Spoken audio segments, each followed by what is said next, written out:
how do we actually get fake data generated from metadata? Ta-da! Okie dokie. Ta-da, Well, segue of the day. Yeah. been a coder for about 40 years now.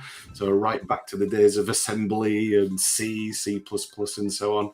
So I'm just really excited and so empowered by platforms like Hasura, where, donkeys years ago, I had to write thousands of lines of code. Now I pull a Docker container, I say go. So you'll see all kinds of things around, how to get started, what was the mission and objectives of Crudio, how it works. Just click to run this up command and it will pull the Hasura container, pull Postgres, and moments later they'll be stood up. And then you execute this build script that just compiles the TypeScript code into JavaScript. That's a bit too geeky for 99% of us.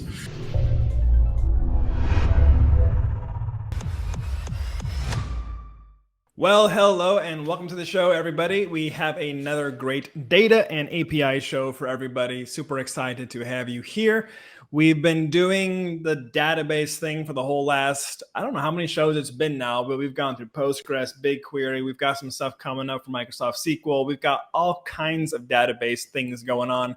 And I mean, that is the story of Hasura, is if you've got a good database or you got a database, then Hasura is going to just allow you to get those instant GraphQL APIs. And it's something that is really getting down to basics, which is why we're focusing on it so much over the last couple of episodes.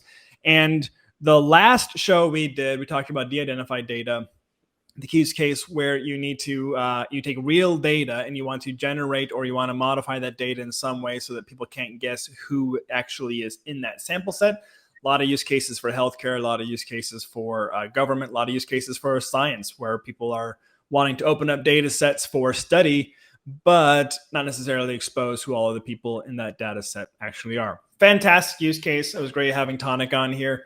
Today, we have basically the layer below that of like no data, and you're wanting to just get something off the ground and demonstrate what is possible and basically bootstrap from an idea. So this is like the Startup 101 boot camp we're doing today. And I have Chris Nurse, longtime Hasura user with us. You've been with the community since it's got to be close to the beginning, if not the beginning. Yeah, but probably close to the beginning. It was already fantastic by the time I discovered it. So yeah, probably a good 3 or 4 years, something like that now. Yeah, that's getting back into the history there with Hasura. So I'm going to let you go ahead and introduce yourself, explain a little bit of your background. Like obviously we've heard about how you've come to Hasura, but like maybe what problem set you were trying to solve when you discovered it, some of your background with startups, because you've done a lot in the startup land, and then it's sort of explaining a little bit where this project that we're talking about today that you've created actually sort of was filling in or fitting a problem that you had. So that'd be kind of interesting to kind of hear your background and yeah, give us the rundown. Love to. So yeah, my name's Chris Nurse. I'm Chief Technology Officer of Chrysalis Health Group. That's an organization based here in Australia, which is where I am. I'm based in Perth. Many of you will detect a north of England accent, but that survived for my 20 years so far that I've lived in Perth here. At Chrysalis Health Group, we're basically supporting this journey that many have joined us on now of driving evidence-based care, which is to improve clinical processes, improve research processes, apply really responsible but not overbearing governance, so shall we say appropriate. So we help all kinds of organizations who work in exactly that context that you just described, that if we're going to innovate, how do we do that in a way with our data that's safe? How can we let people test this system with data that looks real, but obviously not real patients or real research participants and so on? So that's kind of who I am, where I am, what I'm doing, what the organization I work for does. Coming back to, I guess, longer term background. I've been a coder for about 40 years now. So right back to the days of assembly and C, C++, and so on. So I'm just really excited and so empowered by platforms like Hasura, where, you know, donkeys years ago, I had to write thousands of lines of code. Now I pull a Docker container, I say go. You know, if you'd have told me this when I literally started coding when I was 14 years old, if you'd have said it's going to be like this in the future, I'd be like, you're crazy. and here we are. Pull a container. A what? Has that got my salad in it or something? Yeah. My computer's the size of a container. Is that what you mean? I mean, that's in my backyard. Yeah. Yeah. So. Really, the first computer that my dad ever built, which is what I learned to code on, literally looked like a mini C container, but it did fit on the dining room table. Happy days. So yeah, look, I guess coming back to the topic of test data and so on. So, and Hasura for that matter, I was really a good 20 years at least, 20 years Microsoft. It was all about SQL. It was all about .NET. I'd never written a web app in my life. I was more kind of like a, back-end apps developer, architect.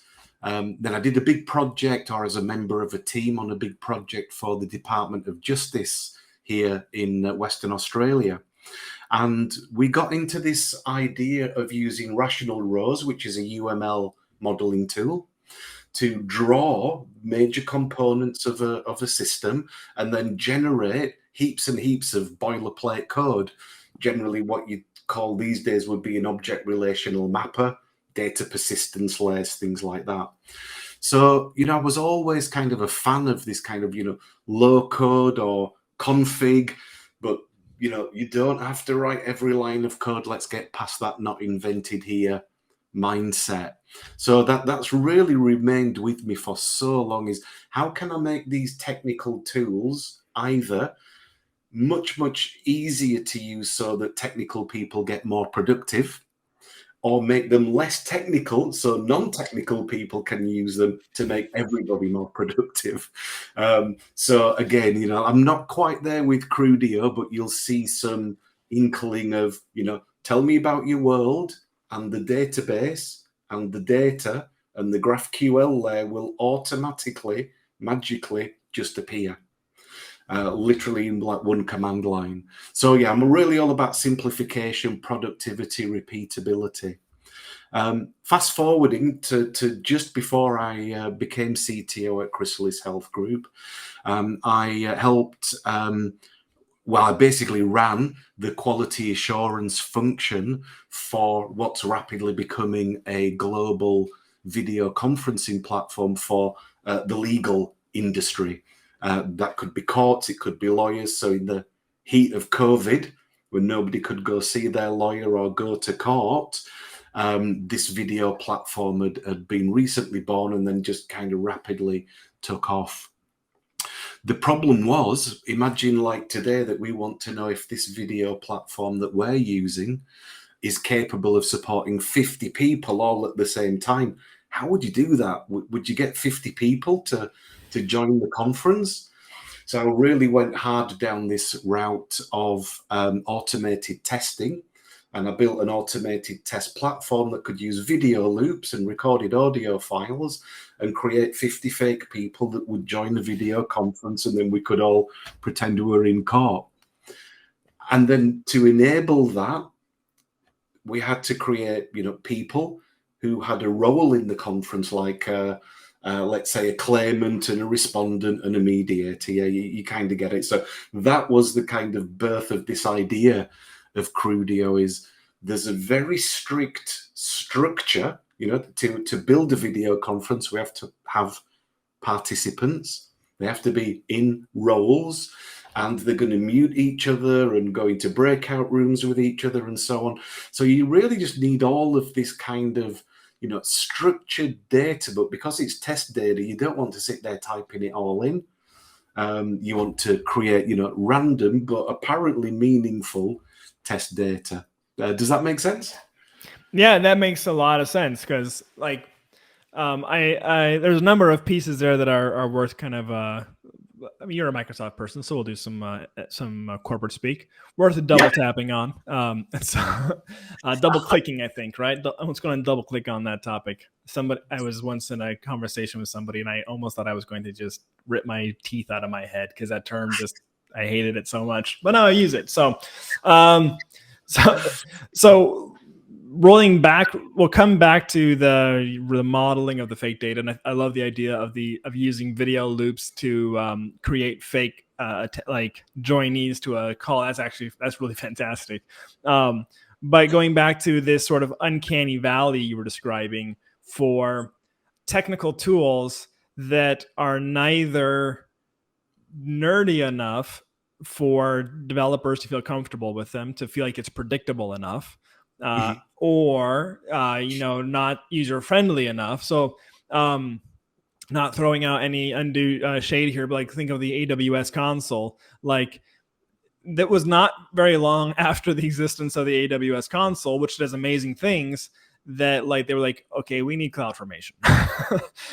We need something that is going to allow like an infrastructure as code kind of was born in this idea of a lot of these different tools and platforms need to be configurable. And Hasura falls into that same story. Like we have metadata. So I've got probably half of our engineers are don't touch the console like almost ever because they're just like, well, I know the YAML spec, and they just write this stuff by hand for their tests and what they're working on their scope use case, and not the UI engineers. The UI engineers are definitely working with the console, but like it's just that it's powerful for engineers that love infrastructure as code, metadata for defining tables and things. It's home, and then for a less technical audience, or even for people that want to explore or are maybe looking for the inspiration level. They're like, okay, well, I'm going to go ahead and just see what the options are here for some tools. Like, oh, well, what if I did this thing here, as opposed to what I was aware of the set? So these drop downs, they provide awareness on things too, are really interesting. And I think so. There's sort of that need for owning one side or the other. Great when you can do both, but if you can't, don't just sit there in the middle. You need to kind of gear towards one or the other. Yeah. 100%. And as developers, we love the idea of the configuration side because it's versionable, right? So like what you're going to be showing off today is something that you can version in, and I can just copy down on my machine and have it up and running locally, which is really fantastic. Yeah, absolutely. So we're going to kind of look at then the need for the fake data. So you had this use case, you got the ability to do the tech side that you're getting 50 users joined in, but like the users don't exist in your system, right? Exactly. So they're just connections, but they don't actually have a history. They don't have logs. They don't have the ability to add to the chat. And so now you needed to actually say, well, this is the model that we're trying to do. And so looking at the database of what you had, or even what you're trying to create, it was a case where we said, okay, we need to generate this fake data. And it's a problem that every developer has encountered a bunch of times. Is you go from the whiteboard even when you have data that you know exists. Like in the case with Tonic, we had, they're taking it where you say, okay, here is your database, and we're pulling stuff out and we're de-identifying it, blah blah blah. But like in this case, a lot of cases for a lot of companies, is like, well, that's just not even an option available to you. You just need to work with something totally random that roughly resembles this data model, and then we'll do the integration phase later. And it's like, well, okay, how do I get something realistic and productive up and running to look like this? Or in the case of what I used to do with banks back in the day, UI prototypes for things on websites. And it was like, well, like they were not giving my agency, like where I worked, they were not giving us access to the database or slices of customer data. They just wanted like UI thinking. And it was like, well, okay, here's a realistic banking schema that we can generate like realistic banking data from, and be able to go ahead and generate our UIs that way. But like some cases, you just do not have access to the data, even in a de-identified format. It's just Yeah. The lawyer said it was easier to say no than to say maybe, and that's where you are. So Yeah, yeah, absolutely. yeah, It's a really good point. I mean, geez, I can't think, and my experience is limited in some ways compared to others. I can't think of anybody that would have identifiable medical data, would be giving it to you and going, do you promise to de-identify it and make it not re-identifiable, by the way? So did you just take people's names and addresses off? Or what about in a medical image where the radiographer typed in Chris's name? Here's a picture of Chris's brain. It's quite small, hey? And then you forgot to redact that. I mean, I think, as you say, people by default would just go, nope, go make it yourself. And I absolutely believe that that is the right answer, because even if they said, sure, export all of our production data and make it test data, this is the blind spot. It's all valid. That's crap test data, right? There's no aggressive out of range values and, yeah, crazy injection attacks going on. And, if I export the data from your database, there's no JavaScript code in there that some attacker tried to, do an injection attack on your UI. And so there's just so many other cases. By the way, can you hear the dogs barking? yeah. That's okay. We're a dog-friendly show. Yeah, we love dogs. Apologies for that. But yeah, so you're not going to get all of these kind of rusty edges that you would get by thinking ahead. What do I really want this test data to represent?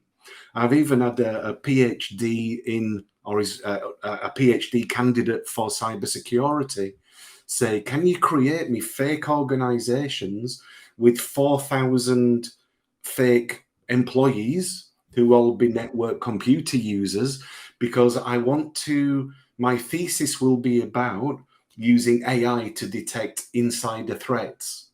Now, there is no data for that to go to, right? So he's going to have to imagine this whole world and collection of personas and potential interactions and messages that go across the network as network packets. And I mean, that's, I sat down for an afternoon and put some thought to it. And, I looked at Crudio and thought, yeah, geez, I called him back about an hour later. I said, watch this. And he had an organization with 4,000 employees created before his eyes. And now he's gone away to think about, well, what do all these network packet messages look like? So, Yeah. Synthesizing it. That'll be really interesting when you're able to take the mocked data as then inputs for additional content training, or sort of like training the mocking tool itself based on, okay, this was a case where it was not realistic outcome. So imagine if you had going back to the small brain scan example. I mean, you can imagine what's possible with DALL-E or things like this these days, where you could actually have inputs. Okay, so we have fake medical data and the symptom is broken knee or whatever, and then you're able to just generate, like, that sounds like a really horrible thing to do, is just generating pictures of broken knees with DALL-E. But you could, yeah. And then you have images, right? So you can just say, okay, here's what the iPad app would look like with all these kind of things. And, oh, you know what? Actually, this is a really big screen, and maybe patients or non-approved medical people are nearby, and we have this picture super huge on this iPad. We need to find a way to make this be obfuscated unless you like tap on it or something, or just things that become surfaced from the UI UX story that you don't think about unless you have realistic data. We were laughing before we hit record about, how many times have we had, clients in the past say, like, well, why did you put Latin in here in this thing with lorem ipsum? And it's like, it's not the point. And the client never get past that. they don't. They get stuck. It's an allergic reaction. That doesn't look like my data, therefore I can't move my mind into a space where I believe I already own and run this system you're trying to sell me, or maybe this project or concept or innovation. But it's not believable right from the get-go. So you've kind of tripped at the first most important step. Totally. I love this idea about the mocking the data, the cases where you don't have anything, but you do have the schema concept. And I think that layers really well. And we're going to switch here to demo mode here pretty quick, but like, I think that layers really well to what the actual Hasura story is, and where Hasura actually ends up changing the way a lot of people build is that it is just a very, for lack of better terms, we can call it the Hasura way to think. And this idea is that you have your schema is sort of the top level most important thing. Now, obviously, you can customize it the way it gets generated, but like we've had so many people who bring in all their data to generate a new application. They've got this great concept. They have some data. They want to go ahead and build an application now, and they're expecting to just try and get the database together quickly. And then be able to spend all this time on all this glue code to basically try to get the servers and the APIs connected. And then they pop it in, and it's like 30 seconds later, they have an API, and they're like, well, like, what do I need to do to make this production grade? Oh, no, it's already production grade. Okay, what do I need to do to secure? It's already secure. What do I need to do for caching? Caching's there. Like, there's so many pieces, and then everybody goes, well, let's pause. We're going to go back to the database because we don't like exactly how like unclean this maps to our problem set. And then they go back to the database, and then they actually spend a lot of time on their data model and go, well, if we can make it so easy, then why don't we just have some of these extra tables, and we normalize that a bit more here and here and here, and they create a lot more reasonable schemas that represent their problem. And then from that point, then they reattach Hasura to it and then get this great API that's super effective and declarative for what they're trying to solve. And that's what this problem really hammers on, or this tool hammers on. It's like, start with this schema picture of what you want the product to be, because all of the pieces up to getting pixels on the page at this point with the tooling we have today are basically generated. Like you can plug it in, you can do this. In the case of the data, and with your tool, that's generated too. But like you can go schema to pixels on the page pretty much with almost zero actual code, but with architecture thinking. I mean, it needs programmers to think programmatically about it, but like that's a very, very powerful chain to be working with. And I love that this tool fits right into that so well. Can you remember anything else in history though, technologically, that does all of those things that you've just described? I think for any new viewers, a lot of that might kind of quickly skate over the head, that you create a database. Now you're confused, but I'm not a SQL expert. Don't worry, GraphQL makes it so much easier. I don't know about APIs. Don't worry, Hasura gives you an API. I don't know about OAuth. Don't worry, Hasura's got you covered with integration, say, to auth 0, and all you do is pull one container for Hasura, one container for your favorite database. Mine is Postgres. So I have two containers, which I knew nothing about the day that I was downloading them, right? But 5 minutes later, sure enough, I'm there. I'm like, okay, well, I'll create a database table. I'll put some rows in. I'll learn what a GraphQL query looks like. I mean, Hasura takes you from 0 to, in prototyping language, it feels like this to me. It's from 0 to almost done in minutes. And the only bit that's not done is, well, what do you want this prototype UI to look like?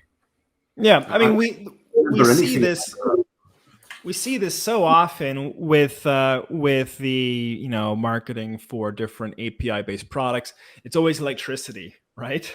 But like there's an element there where that's such a great analogy, because you got this idea of DC converters where you've got the big huge network set up. You have these generators that essentially now deliver this power grid, and then you're like, well, my fan or my lamp or my electric toothbrush, all it needs to know is basically how do I feed off of this centralized output? Like, okay, how do I feed off of this electrical current, plug that in, and now this discrete component is able to operate based off of this unified understanding of a single API that connects all these pieces together. I'm able to measure this toothbrush from over there because they speak the same API.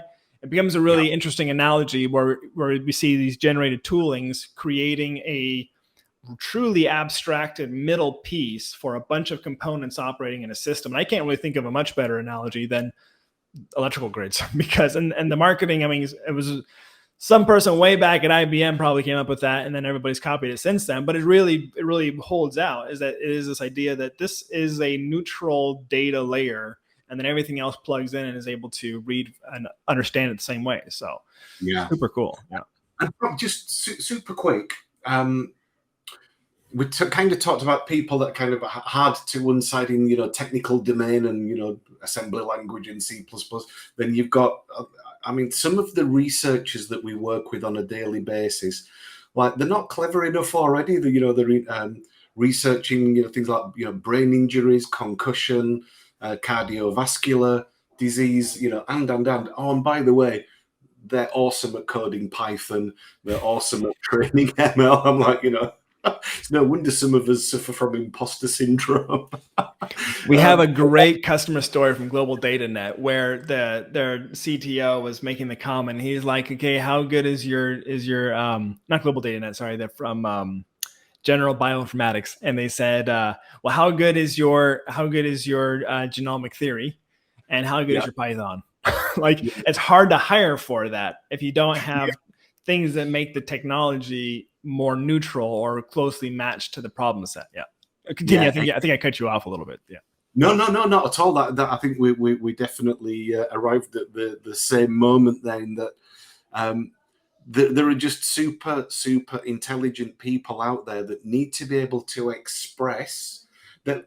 Basically, they need to get from their idea and concept in their brain to the minimal viable product as quick as possible. And they don't want to wait for you to write an object relational mapper and millions of lines of SQL code to seed some data, and I think it was a couple of community videos ago, I think, where one of your colleagues mentioned generating the data to train the ML. And some people might go, well, that's crazy because, if it's not real data, how can you train an ML? Well, we know what a sick person looks like, and we know what a healthy person looks like. We know that a very unhealthy person has a 0 blood pressure, and we know that a healthy person has 120/80. So we can create random fluctuations in a healthy range and in an incredibly unhealthy range, right? And then give that to ML and say, you should be scoring that as positive and that as negative. So the whole discipline, I think we've got a long way to go. And you'll see that even Crudio is in a very nascent stage. It's only about, is it maybe 8 weeks old now, something like that. So as an industry, it's very early days. We've got a long way to go, but the value is there right now. Since you're in the healthcare space, and because I happen to know an incredibly amount of very shallow things about a lot of things, there's a really great use case where sometimes actually being able to train things on the inherent data of a person and not just on looking for patterns, specifically in healthcare, becomes critical, because there was a use case, and I'm going to get some of the things wrong here. And if you're curious, you can have a look at Algorithms to Live By, I believe is the name of the book. But basically, there was a case where, trained on the real data, looking for patterns, anybody who came in with a cold that had either a pre-existing, either were like asthmatic, like on the record, or they had, I think it was if they were asthmatic or something, were discharged within like minutes, or like maybe like as soon as they were seen, they were discharged within 30 minutes. And so the hospital, the tooling actually was able to go ahead and make these people become self-diagnosis. They will get medication and be able to be discharged right away. And they ran this on a couple of use cases with drastic bad results. And they had a doctor come in to look at this and say, okay, what's happening? Because like we had all this data, and it was saying that these people who would come in, they didn't actually need to be seen by a doctor. They could basically just be getting a push notification for their prescription and be able to go and get what they need. And they're like, yeah, they're discharged because they're sent to the emergency room. Because people who are asthmatic and who had this case with the cold coming in were so bad at the point they got here. It was we call the emergency room and say, send us an ambulance. You're picking this person up and taking them to St. Jude's or whatever. And it was just this case where like the pattern did not account for what was actually happening. But if you're able to look at things like, okay, non-asthmatic, asthmatic, or whatever, and look at some of these raw data sets that actually do need to actually in some level fit into these AI ML models, then you are able to generate some of that and look at patterns of behavior and things like that. But it's a really interesting random case that came to my mind of the use case needing to have raw data. And cool thing in ML training as well is there's a fantastic, if I'm allowed to say, a certain streaming video service that many people watch, Netflix. There's a great Netflix uses GraphQL. They're okay. Yeah, they're cool.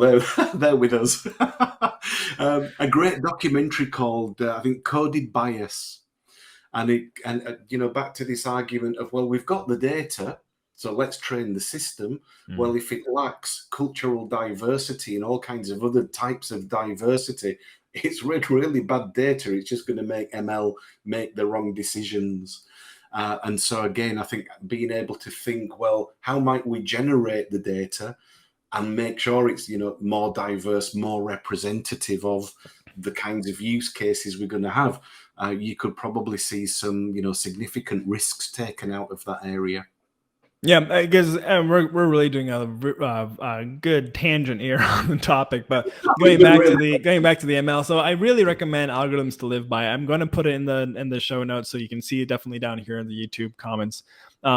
I love the author's writing. I love the books that he's written so far. I recommend it highly.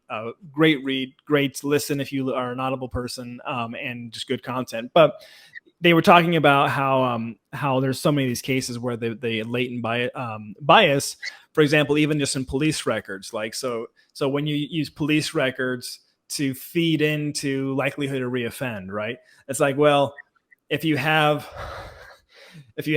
50 police officers surrounding one house, the chances of a person being picked up for something again in that neighborhood versus 2 police officers circling this block, and the chances of somebody getting picked up twice in a row for something there is like very, very different. And if you have, and there are cases where we still need to like solve crime at the end of the day, but like the machine is going to see, oh, this person's been picked up 30 times. Well, yeah, because there's 50 cops surrounding his house.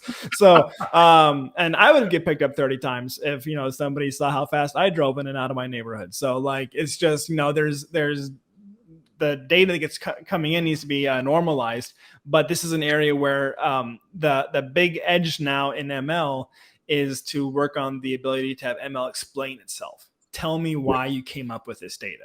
And this is a case where generated data can work, because if you can say predictable output, predictable input, predictable answer, and you train that on an ever increasingly wider and wider and wider set, you will start to get into some degrees a very amoral data set, if you will, something that does not have much bias necessarily put into it. You have to go back to what your weights are for your randomization, but like there may be some elements where you can just say, hey, every time I give you this, you should be able to explain the steps A, B, and C as to why you came to this conclusion, because that is like what we know from just human factors here, having looked at this problem and this solution. Yeah. Anyways, that's very tangential. How do we actually get fake data generated from metadata? Ta-da! Okie dokie. Ta-da! Well, segue of the day. Yeah. Bring it on stage, and there we are. Fabulous. So excuse me if I just glanced to the right just to clock you there, Jesse, and I've got the repo on screen now. So if you look for Quixar Crudio, you'll find the repository on GitHub. That's all the code. It's got a reasonably friendly README, and literally by copying and pasting this line, as long as you've got Docker installed, you literally copy and paste this line, you will get everything that you see happen today. One of the big recommendations right at the top of the README here is go check out the wiki. So what I've tried to do, I'm obviously not a young guy, so whenever I do anything that's pretty cool, I write it down very quickly before I forget. So you'll see all kinds of things around, how to get started, what was the mission and objectives of Crudio, how it works. Even once the environment is set up, i.e. you've got a database with data in it.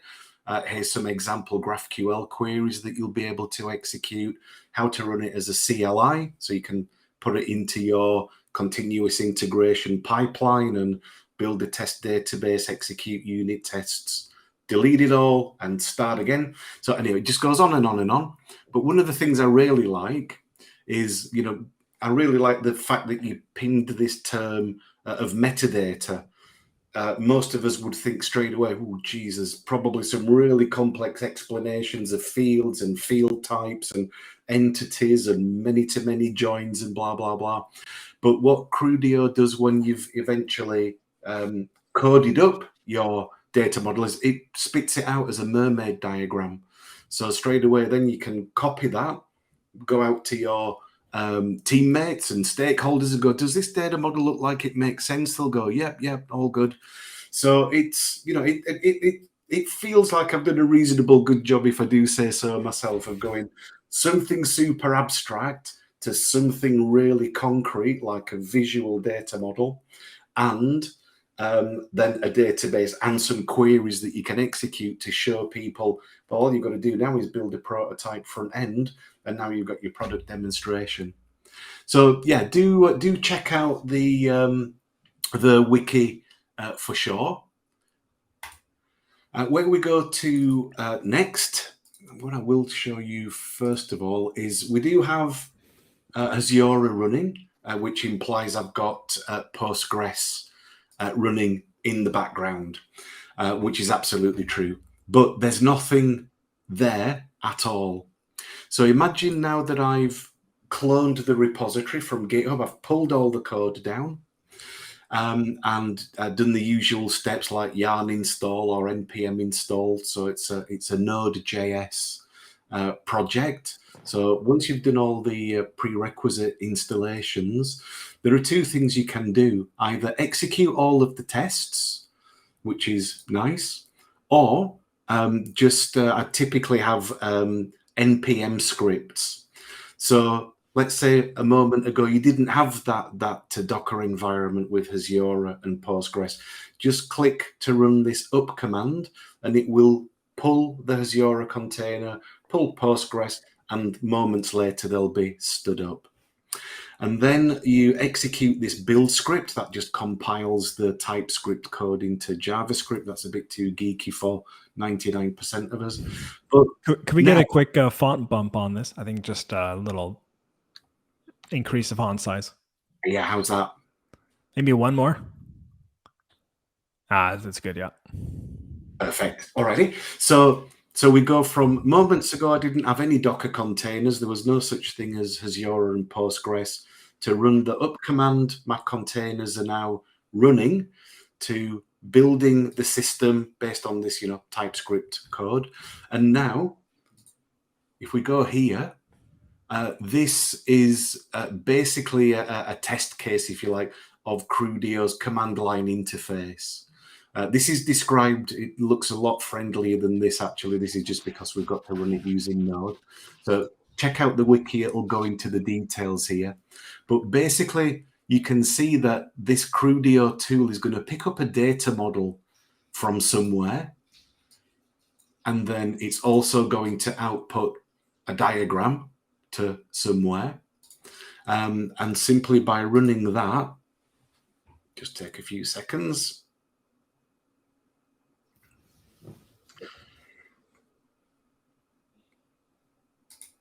And now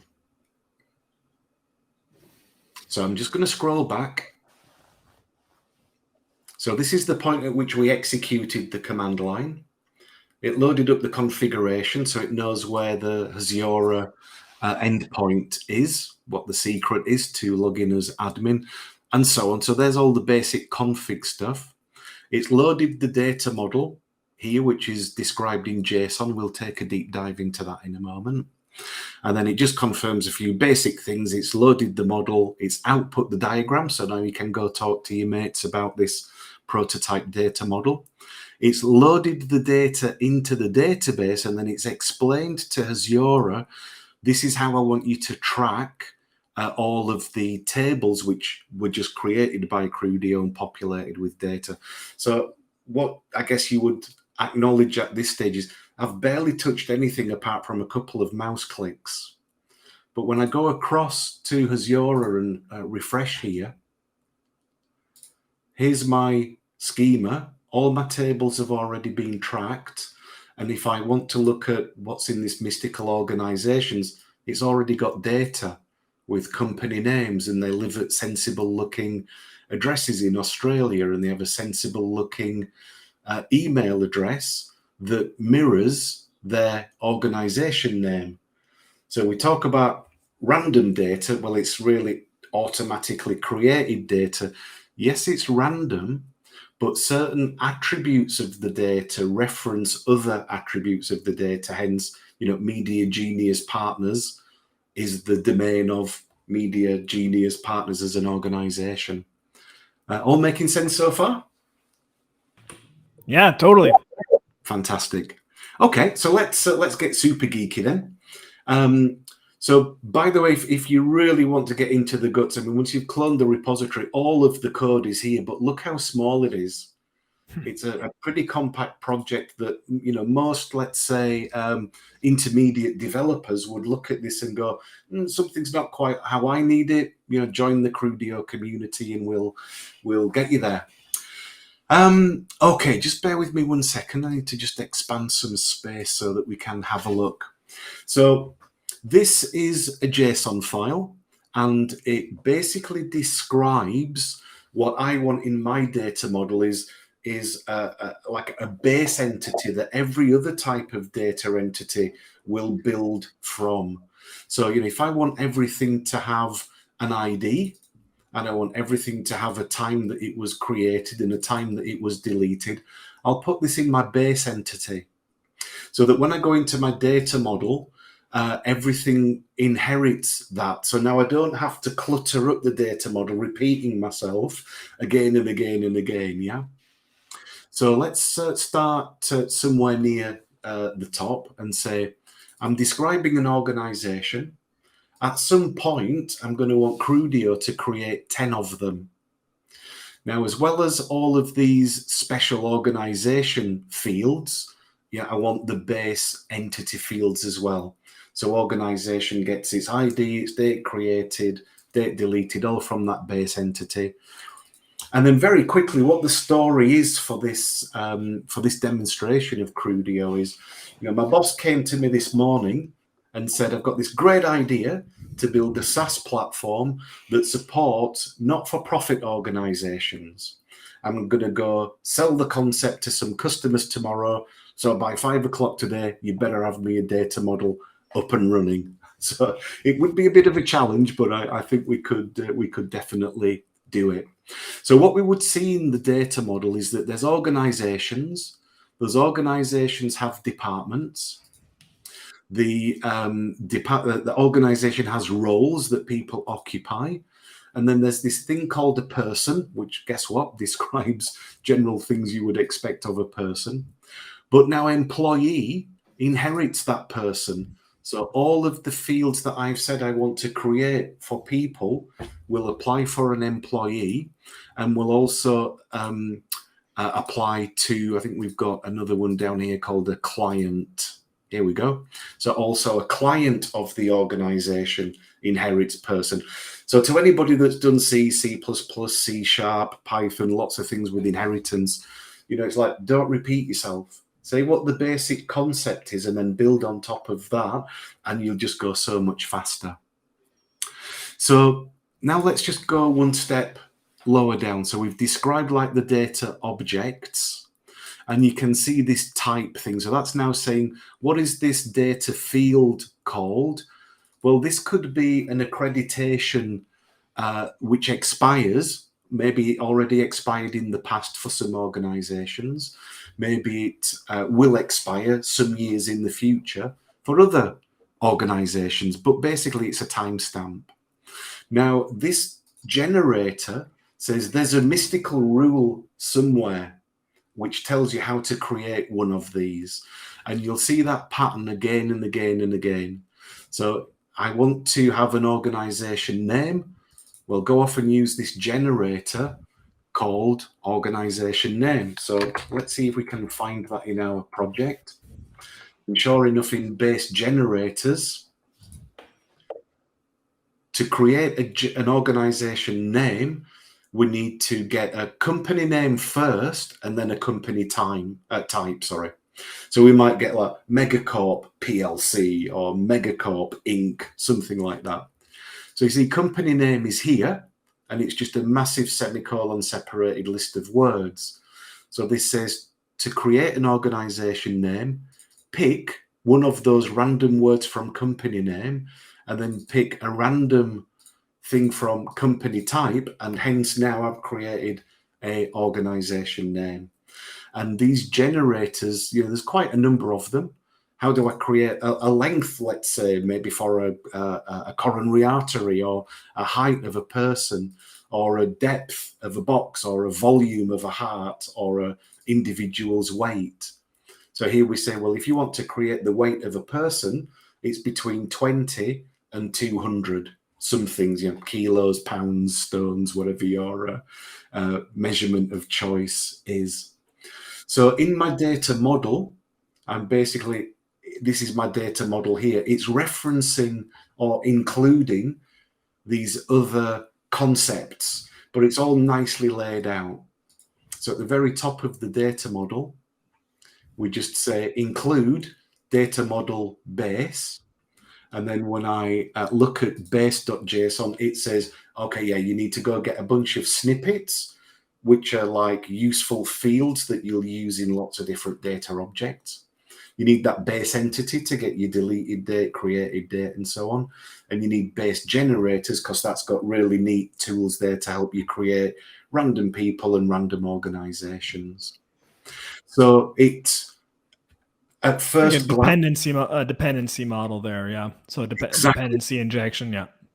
Perfect. Exactly that. That's exactly what it is.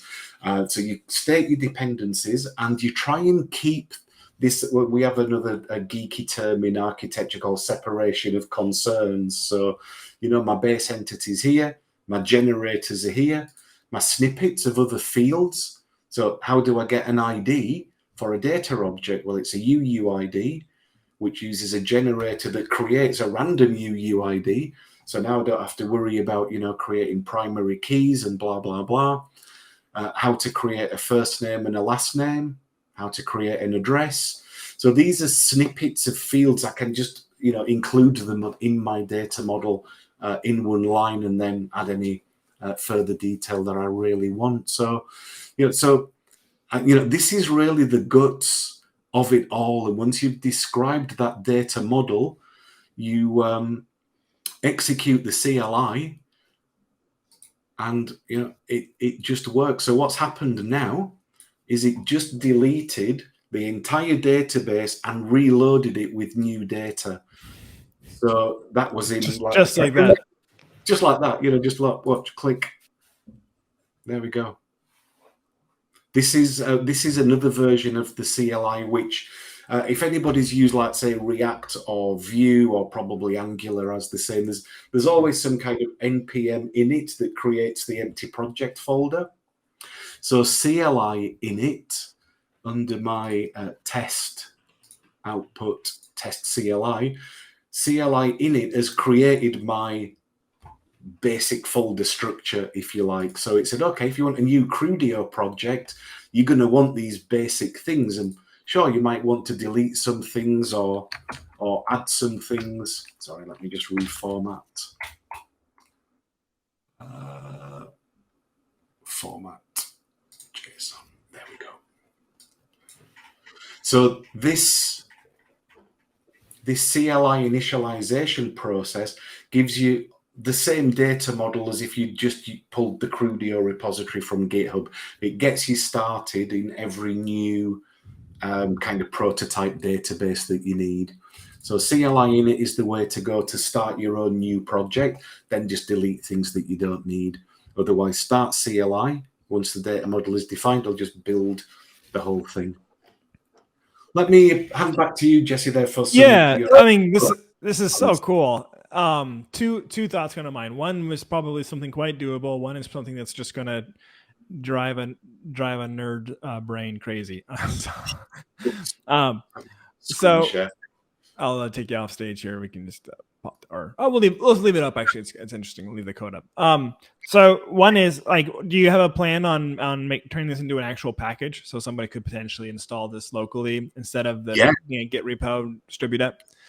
Yeah, absolutely. Let me go back to the good old-fashioned README.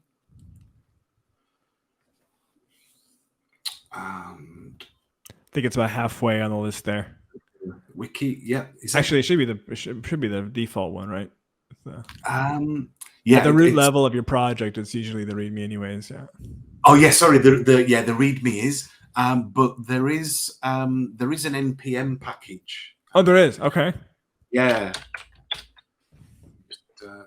Oops, it's npmjs.com. Is where your mate's going to have to do some editing. npmjs. Let me look. If I do Crudio, there we go. Same thing. So do it as an npm install if you like. And a reason why you would. Sorry, I've kind of taken over control once I'd handed it back to you. Good. Good. A reason why you would is in your unit testing, you'll see that all of these unit tests are doing things that you'd probably do in your CI/CD pipeline. So it loads, there's a unit test that loads up the data model. Just that one line, by the way, it's passed the data model and created all the random data. So at this point now I've got an in-memory database. So I now say, get me the table that Crudio made called organizations and get me its data rows. And then through some of the magic we'll circle back to ahead of us, is I'll know that row 0 should be a company called Arrow Corporation. Therefore, it should have an email address of contact at Arrow Corporation. And that there should be a user called William, who's the first employee. So that's really tells you quickly how we can test Crudio. But in that one line, you've now got an in-memory database. So you can do really crude, CI/CD and really crude prototyping and go, yeah, I like my data model. Now I'm going to go project that into Hasura. And, the only thing you've got left to do is just build a UI. Oh, crazy. So one of the areas, like one of the problem sets that mocking data has is if anybody's used any of the online tools, especially when it comes to identifiers, right? Because if you normalize your database, you've got this table, and now you're trying to sort of just match numbers, right? So 10 owners, 10 cars, and you're just trying to say, well, your owner is 1 through 10 possibilities, and so you start to have this issue. And here it's what's great because it creates the relational information for you and creates those identifiers already. Does it create logical boundaries, or will generators have a roadmap to support inputs? Because I was looking at the weight problem, right? And I was thinking, and I came up with the idea on the spot, the 100-pound baby problem. and if you're generating fake data and fake ages and everything, like fake weights and fake ages, then you might end up with a 100-pound baby. And I'm curious, is there a way to sort of say, with a constraint of age, that it needs to be, or like the age range here matches to the weight range there, or other cases where range A relates to range B and has a cross union there? Yeah, it's my personal experience is a bit parallel to that, and it's, I think we're 1 or 2 steps away. Is let me give you my example. Sorry to kind of step away from, but it's exactly valid as a problem definition what you've just described. So some years ago, I built an IoT platform for a client, and I was like, well, geez, how are we going to test this thing, I want to, mimic, 5,000 devices deployed across Australia, which is pretty big. So you need, to really sell the concept or help my client sell the concept to his clients. This thing needed a lot of meaningful data. And where I am today in Crudio, because obviously the client owns this previous IP. So where I am today is a step away from this challenge where, let's say we've got an IoT device, a weather station out there, and it's got a light sensor, it's got a temperature sensor, it's got a humidity sensor, and with just random number generators, at midnight we'll see daylight, which is 30 ridiculous. degrees Celsius, yeah, right, or something like that. Yeah, so spot on. So you've made this point several times in recent videos, which is so cool, which is when you want to say create sales data that's got seasonality, or IoT data which has some temporal theme of, as we get to midday it gets lighter and hotter, and as we get to midnight it gets darker and cooler. In the unit tests, and this is completely random, is there's one of the tests which executes dynamic code. So this is, I'm kind of thinking out this concept where you might have a block of code in a file that Crudio loads and executes, and then it obeys your very specific rules for creating a baby with a reasonable weight and an adult with a reasonable weight. So that's is in unit testing at the minute. And again, Jesse, one of the things I'm really grateful for in being here today is that hopefully somebody will come and join me in the community, and we'll start to accelerate some of these features forward. But in principle, yeah, it's seeded, if you'll pardon the pun. seeded but not sorted, so that's yeah, good. exactly. Yeah, seeded but not sorted. Just give me 1 second as well. So if we go back into the data model and we find. So while you're looking for that, because one thing that could be, and I've seen some UI prototype tools do this, they'll expose a couple of generic functions like a time function, so that you can make that be a dynamic parameter that would be for a time curve. Then it puts out a scalar 0 to 1 and back down to 0 or whatever else. And this oftentimes allows for having that sort of progressive. You could potentially have an age one, 0 to 85 or 0 to 100 or whatever might be a realistic age range. And then that becomes a dynamic input that sort of is a multiplier or a divider for weights of a person. And it could be interesting to see the, it fuzzes, so as it goes 0 to 80, it's fuzzing a multiplier 0.2 and 1.4, and I kind of keeps going up with these jittery age jitter, if you will. Yes. But, yeah, exactly. I keep going on, mate. I've just the example I want to go to is it's something that you alluded to a few minutes ago, which is, if I've got an organization, the relations between the data, yeah. Exactly, yeah. That's what I'm looking for at the minute, is how I solved for, well, you need a CEO, and that's. I'll let you look for that. So I'm going to hammer a little bit on the point where you say, so like the point about this too is like it's open source, and so this is something where anybody is able to take, either internally modify this for something that's really unique to your data set and get extremely custom with it. All the tooling is there.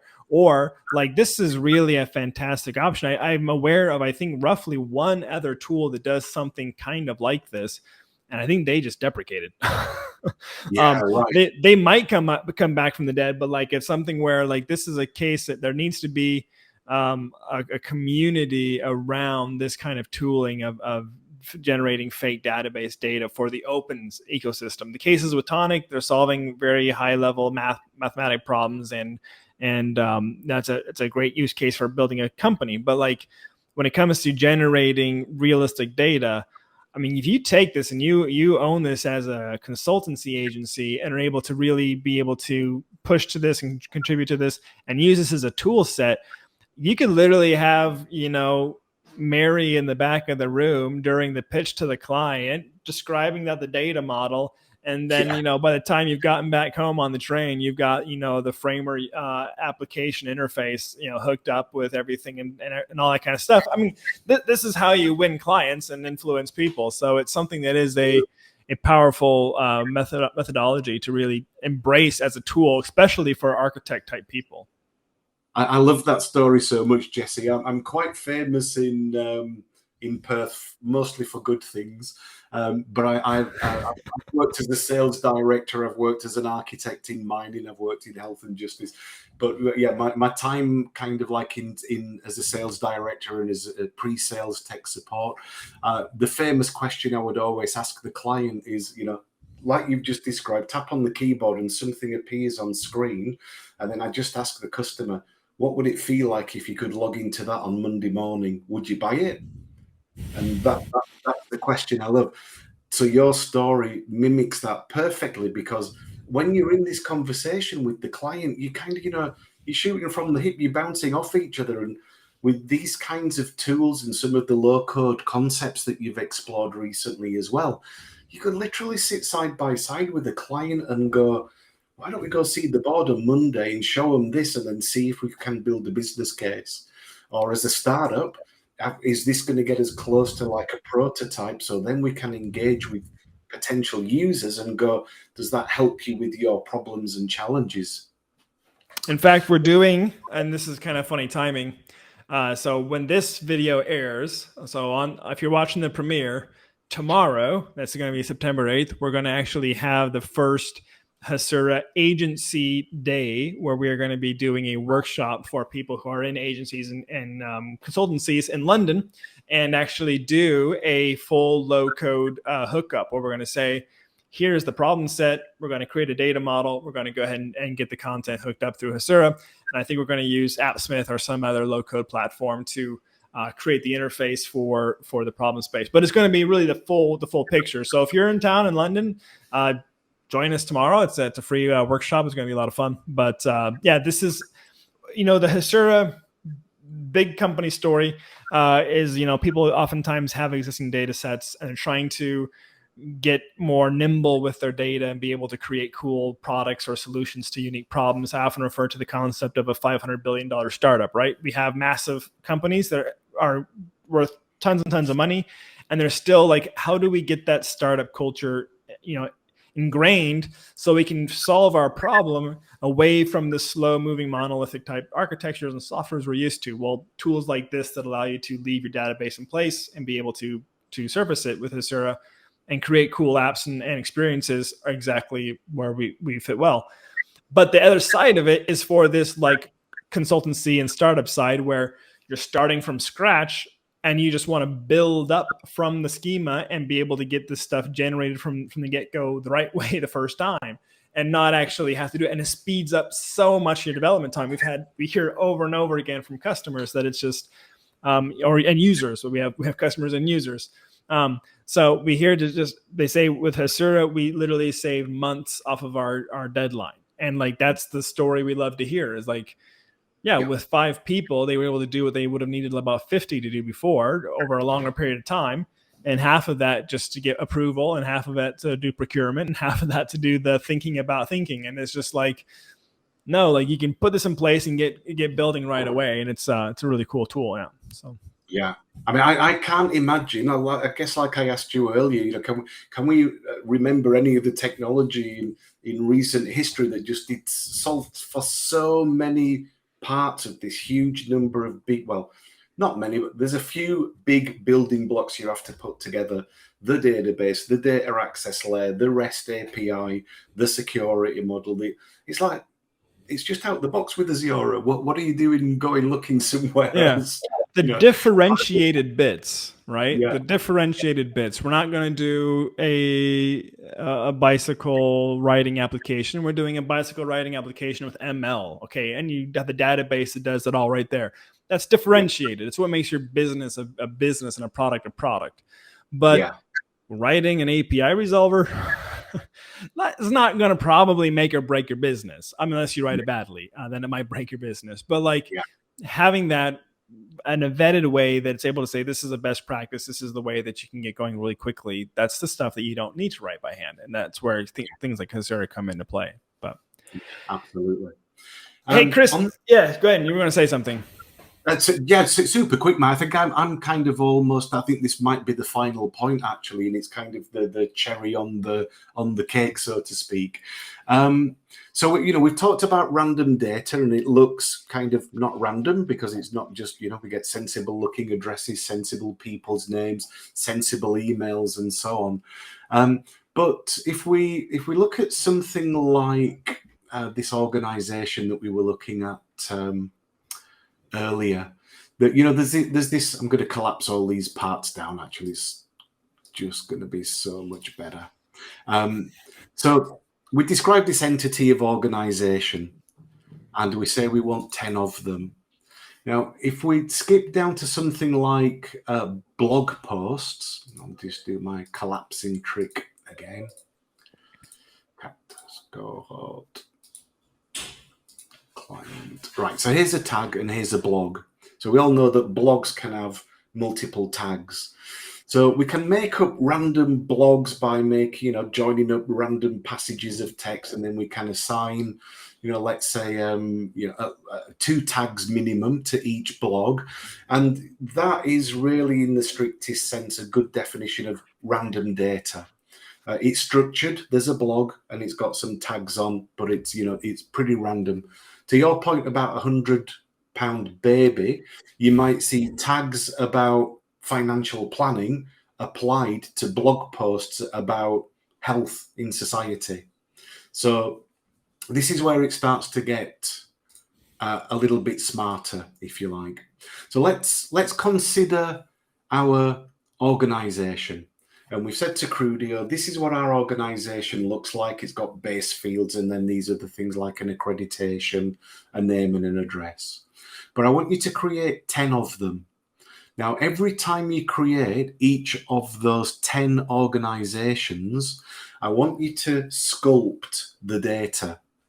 So an organization has employees. I want you to make the first employee the CEO, and also I want them to have a role of staff. So they're not just the CEO, they're also a member of staff, but they're in a department called the board. So now we've got these random people, but they're being cemented into some very tightly structured relationships. And so that just goes on and on and on, where I want to define my board of a CEO, CFO, COO. Then I want to start creating heads of department, like heads of sales, head of marketing. And then I want to populate their teams. So now I'll say employees 6 to 10 is a member of staff, and they are in the department of sales.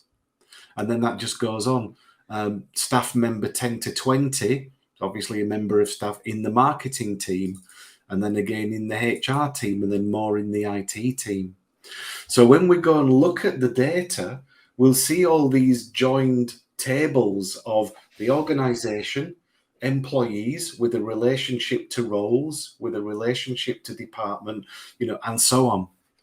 So if we quickly skip back to our wiki and check out some of these example GraphQL queries, if the demonstration gods aren't going to kill me, I will be able to. Okay, so the purpose of this example query is for all of the organizations, find me the CEO, give me the name, what organization they are on the board of, and what roles they're in, and then do exactly the same for the CFO. So copy and paste this query off the wiki, execute it, and now here's my list of CEOs with their first name and last name of the CEO becomes their email, and the organization name became their domain. So now when we show this to, remember we were saying earlier, I don't want lorem ipsum. If I go to Western Australia is famous for resources, iron ore, nickel, lithium and so on. If I'm going to see a mining client, I better have something that looks like it's to do with digging things out the ground or oil and gas. So I'm going to go into my generators and put random words, but they're all to do with that domain of the resources sector. All of these things will just go, oh yeah, it looks like that person really does work at this organization, because that's exactly what their email address says, yeah. And then for my friend doing his PhD in months ahead, he can make actors that look like they are bad actors inside this organization, and it just, the data just looks credible. So I think that's a good point for me to wrap the story up in terms of where you get to. You've got the data loaded. It's all randomly created in super fast, only a few seconds, and then you can get to writing these GraphQL queries in Hasura, and moments later you'll have your REST API. Fantastic. Yeah, that's really a great demonstration. And I love also that the GraphQL query becomes going back a couple of shows now, a typed object reference to the schema that you were referencing, like that you were generating. So you can kind of have the two sort of hit on each other. Maybe down the road, there'll actually be generate the GraphQL query from the schema. So you can actually just copy and paste it. In maybe a few months' time, well, a couple of things. How I actually became one of the community ambassadors for Hasura was my first thing I ever wrote for Hasura was called Quick Track. Yeah. So that was the bit that did all that magical tracking. So it's morphed into Crudio, or one of the behaviors of Crudio. Yeah. Then I went on and did another thing called QuickZar, which you've just seen the Crudio data model described. Well, the next thing is that can actually build the UI, where you have a basic grid of all the database entities, and when you click a row, it automatically builds the basic edit form for you. So maybe nice. In the future we'll circle back to that, but it only exists because Hasura makes it so easy to achieve. I mean, I believe that too. I get paid to believe it, but I do believe that it is just one of those tools that enables so much. And because it is open source, you have no problem saying that as well. It just lets you build so much faster, and it's really, really crazy. That's going to probably wrap it for this show. I really appreciate your time coming on and showing this tool. It's one that I'm going to be definitely giving a try out to it. And I think this really does solve a lot of cases, especially for people in the tech education space that need to generate, fake data as well. This does just help solve a lot of that blank canvas problem for prototypes and anything really. And why don't I give you the last word here? Do you have any points that you want to leave people with in terms of looking up on things, your favorite features for working with Hasura, or resources that you would point people towards, favorite database learning information? Yeah, look, I think it really starts with Hasura, and then you take one step back and go, what kind of database is it that I'm looking to learn with? What I want to really support and echo, Jesse, is the point you just made, is blank canvas and the tyranny of white space. I'd love to learn GraphQL. I'd love to learn relational databases, but I've never done it before. So how do I even start? And what we've demonstrated in this session today is, well, just click. It will build the containers. It will introduce you to Hasura. It will load the database. Now all you have to do is dream up a query, like show me all the CEOs of an organization, and voila, you just wrote your first GraphQL query. Then learn mutations and. So no, I think it's a good point to wrap up on that. Learning is, we cure the blank canvas and accelerate your journey forward. I love that. All right. That's going to wrap it for this show. Thanks everybody for watching. And again, check out some of those books and those links in the description here. Do check out this tool. And if you have ideas of how to make it better, make a pull request, even just leave comments or issues. This is a tool that really does have a lot of opportunity beyond the Hasura ecosystem in a lot of ways. But it really does have a lot of power for the Hasura ecosystem. And it's something that we would love to see more people contribute to. So thanks, Chris, for showing it to us today. And we will call it for the day, and see you all next week. Thanks so much.